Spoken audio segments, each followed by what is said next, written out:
Here we are again with Miss Morgan, and got quite a bit of work done today and over the weekend. Actually, a lot of it's been planning more than work, but and ordering stuff. But anyhow, I did go ahead and drill the holes for the cleat, as you can see here. And I went ahead and got the Atwood neat cleat that's you can raise up and down, which actually is a pretty neat deal.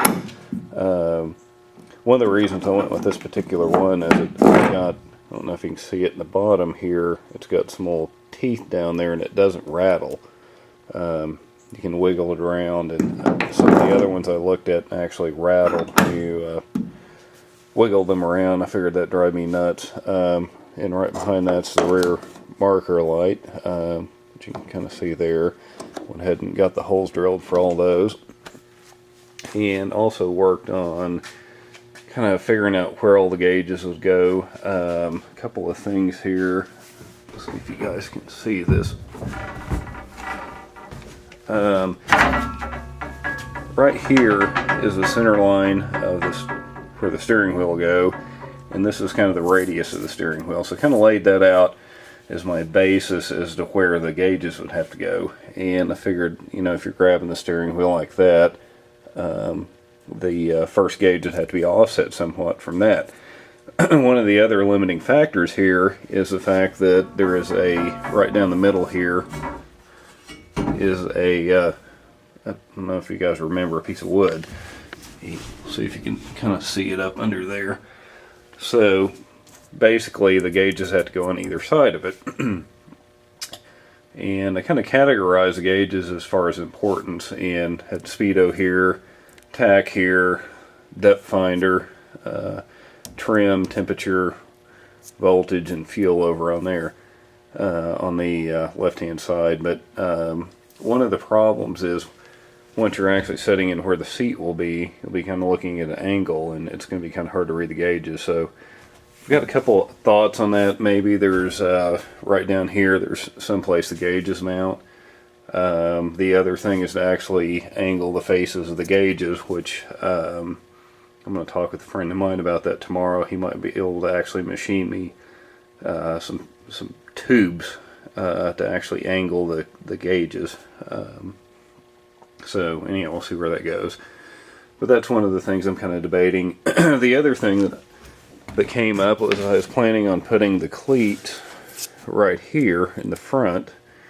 The only thing about that, though, is the cleats are so long that if you actually drill the holes vertically, they would stick out the side of the boat. So once I figured that out, fortunately, before I drilled any holes, I was kind of debating on where to put them. I'm kind of thinking about putting them up here. One of the nice things about putting them up there is when they are raised up and the line's attached to them, the line will be higher than the edge of the boat, so hopefully it won't rub on the boat so much. But anyhow, still debating that. The other option would be to move them kind of further out here. Not sure if you can see that, but they would actually be below the edge of the boat. So anytime whatever you're tying on to wasn't above you, you would actually have a condition where it could rub, which probably wouldn't be the best thing. Last but not least, I've got the bow light up here, made a little template. Need to go pick up some stainless steel screws and figure out what size to drill them and get that put on. But anyhow, long story short, I think we're back to trying to figure out the seating and how all that works and the gauges and etc. Steering and steering wheel should be here later this week, so I think that'll kind of help things along too as far as the decision making process. Oh, and by the way, this has actually worked pretty good. I put some of the carpet padding, kind of clamped it on the gun rail here